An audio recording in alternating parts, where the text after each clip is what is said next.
To me, my family, my support system, my agent, it was something that we talked about, prior to me even coming here. I felt like my next spot was my last spot. I wanted it to be my home, and I didn't want to ever go anywhere.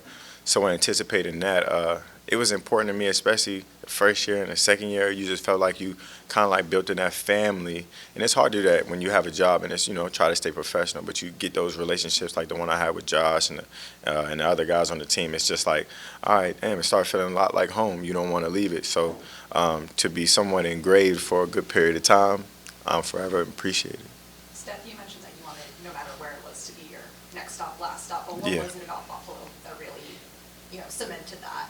It was for me. It was more that family oriented. Just from the top to the bottom.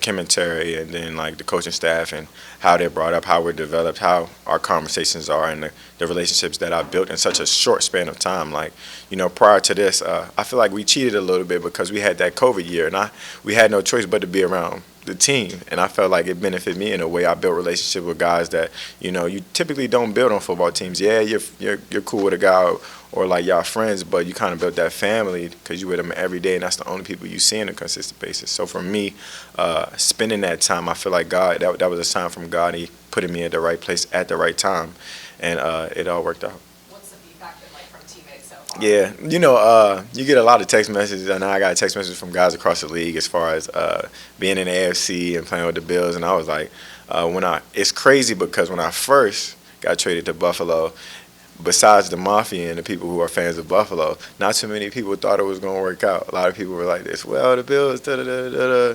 And 2 years from now I can smile and say, God works in mysterious ways, and I'm with my family, I'm with the right people, and I got the right support system. So, how do you take your strengths and, make them stronger as being consistent as a wide receiver going forward now? I'm not going. They say if it's not broke, if it's not broke, don't try to fix it. So we on to a good little roll as far as like the first 2 years. I kind of want to hone in and spend a little bit more time with Josh. We spend a lot of time, and yes, that is one of my best friends, but I feel like we got a lot more work to do.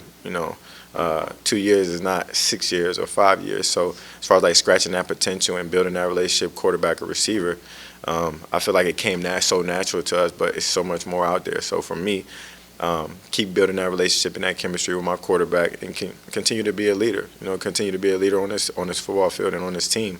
I was so happy. That was one of my goals, is to be a captain in my second year. I wanted it my first year so bad, but my second year I wanted it to be like, I'm a leader on this team, and I want to continue to lead this team the right way. Doing the right things. The way that Coach McDermott and everybody it kind of sounds like what does they say, cliche, but it's something that I live by. I live by hard work, and I live by scratching your potential, or scratching the surface of your potential comes from everyday commitment, and that's something I'm trying to do. Stefon, your thoughts on Ken Dorsey now as the Yeah. offensive coordinator, and Yeah. any conversations you had with him? Yeah, we've talked a couple of times, especially because it's off season. Everybody has their downtime, but a lot of those guys spend their times here is their downtime. But we've spoken a couple of times, and it's that's when I say that family thing. It's not the same, because in other places you might not have necessarily a relationship with your quarterback coach because he's not your specific coach. But here, I talk to Dorsey every morning. We crack a joke every morning. That was before he became the OC. So, and I had that relationship throughout the season of him kind of being that middleman between me and Josh as well. Like, as far as like with certain things that I like, and I can tell Josh, but it kind of got to circle around in that coaching room as well. So I kind of somewhat built a relationship with Dorsey there, and it kind of just was some rollover with him becoming the OC. I'm like, damn, I didn't break a sweat at all. I got 100% confidence in Dorsey, and we kind of like. When I was like having conversations with him in the season, as far as like with plays and routes that I like, and he was like this, well, we could do it this way, we could do it that way, and just having that creative offensive mind, it got me excited. Have you had any conversations with Joe Brady? Because a couple of years ago, you worked with a couple of really good wide receivers in LSU. Not too many actually, but hopefully coming soon. Steph, you said a little bit earlier that when you got traded here, not a lot of people thought it was going to work out. So obviously, majority. Okay, so the majority of people didn't think it was going to work Yeah. out. So now we're sitting here. Is there any one thing that surprised you about how well it did work out, whether that be on the field or off the field? No. Because when I anticipated coming here, I knew Josh Allen was a good quarterback. I watched him beat us like 30-something, and we had 0 points, and he was just balling crazy. So I had confidence in Josh, and I was like, I don't really know what y'all are talking about, like saying anything other than he's a good quarterback, and then just the team and how they were built as far as like the group of guys that they had, the guys that I knew personally. I might not have spoke to them all the time, but I knew they had a relationship with them. Those are great guys. So going into it, I had the right mindset of saying like, this is a good team, and I want to earn the respect of my teammates and my coaches rather than coming in and I don't know any other way I could have been, but earn the respect of my team, my coaches, and put my best foot forward every day. And you know, I tell the guys, you can ask them, bring your best shit every day, because I'm gonna bring my best shit every day.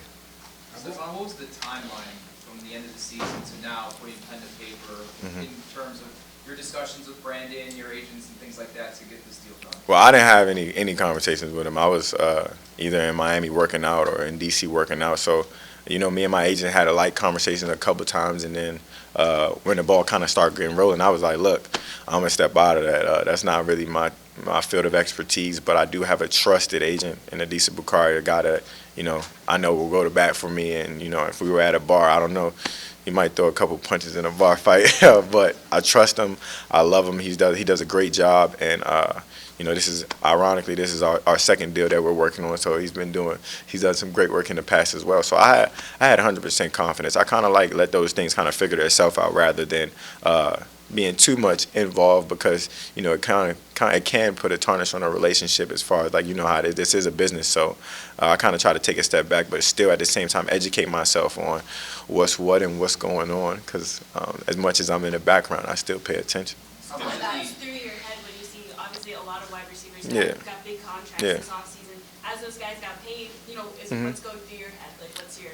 I mean, you can never say you didn't see it in this day and age of social media. So for me, I've been in the league, it's going on my 8th year.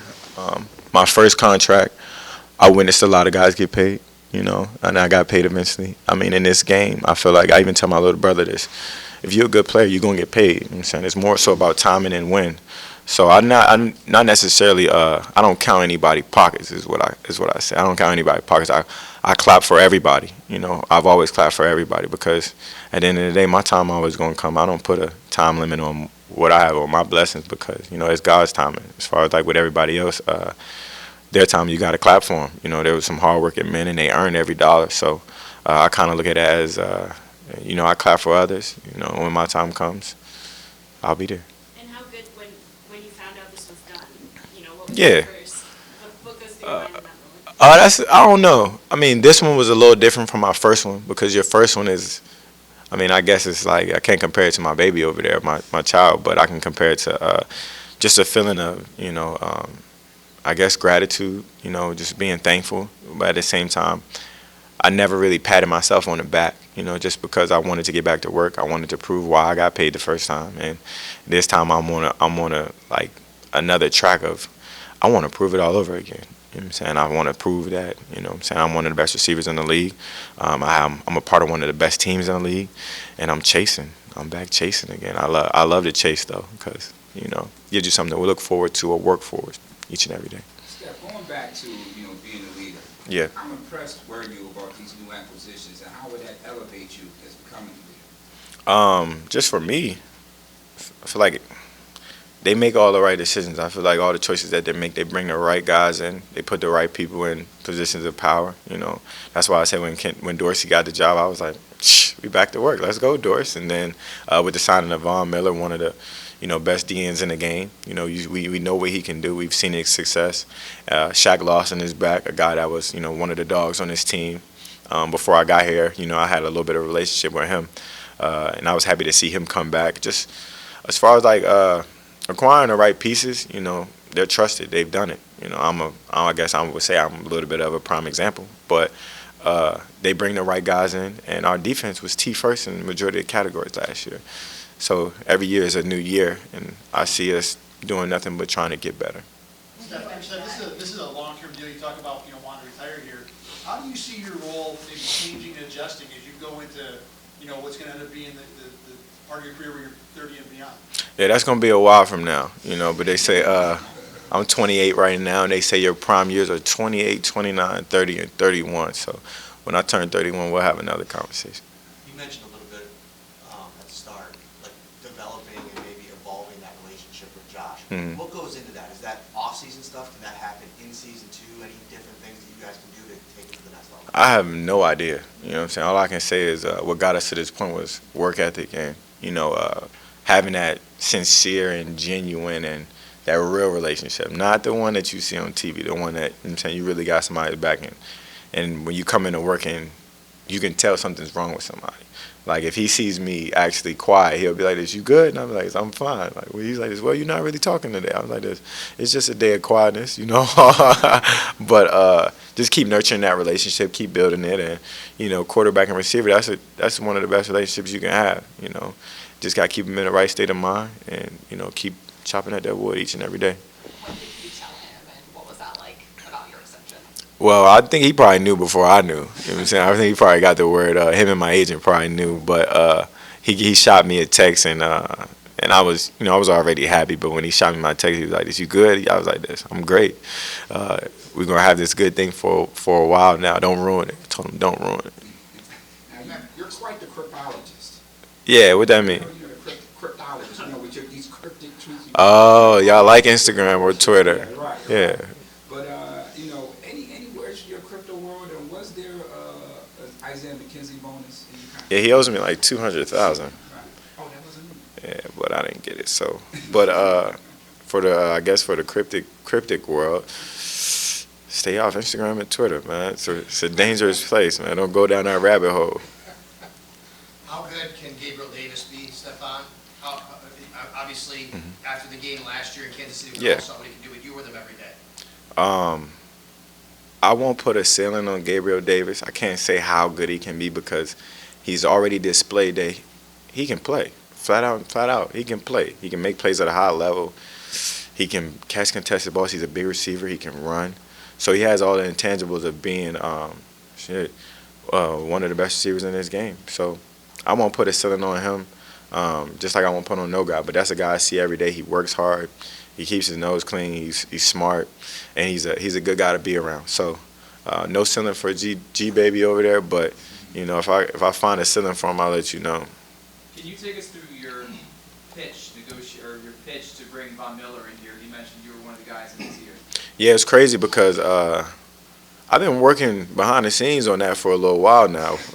I was actually working on it before he went to LA because I felt like he would have been a nice piece for us to have pushing going into the playoffs. And, I guess Denver was trying to deal him at the time. And I was like, he might be that push that we need. And so I started working on it a little bit lightly, but I still had to focus on the season. And it was just crazy how I worked out on the back end. In the back end, he said, because he got me the first time. First time he put his toe in the water, and I was like, damn, don't do me like that. But we started having conversations after the season. He was serious about it. I was like, how serious are you? Because I had bumped into him in L.A. And I was like, well, you know what we got going on. What you see is what you get. You know what I'm saying? This is what kind of team this is. And I felt like he would be the right piece. He fit right in. And him signing with us, I feel like he'll definitely help our team. Stefon, with all the investment that they've made in your team this year, how much pressure are you guys putting on yourselves as a locker room? Money-wise, or like what you mean, investment? Like Von signing here is a huge deal across the league and giving you an extension and a lot of the other additions along the defensive line, things like that. I just feel like money is money at the end of the day. You see people get paid each and every day throughout the off season, during the season. You're the player you're going to be.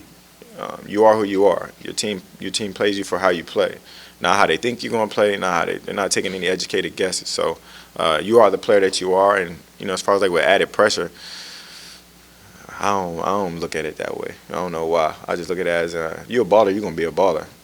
I meant not as an individual. I meant as a team success. Yeah, I feel like we had a lot of pressure last year. I guess like that's just what comes with it. When you have success, people don't want to see you do well. Especially other teams. Nobody wants the guy to win. Nobody wanted the Patriots to win that long. You know what I'm saying? But if you're winning, you got to expect that what comes with it. Take what comes with it.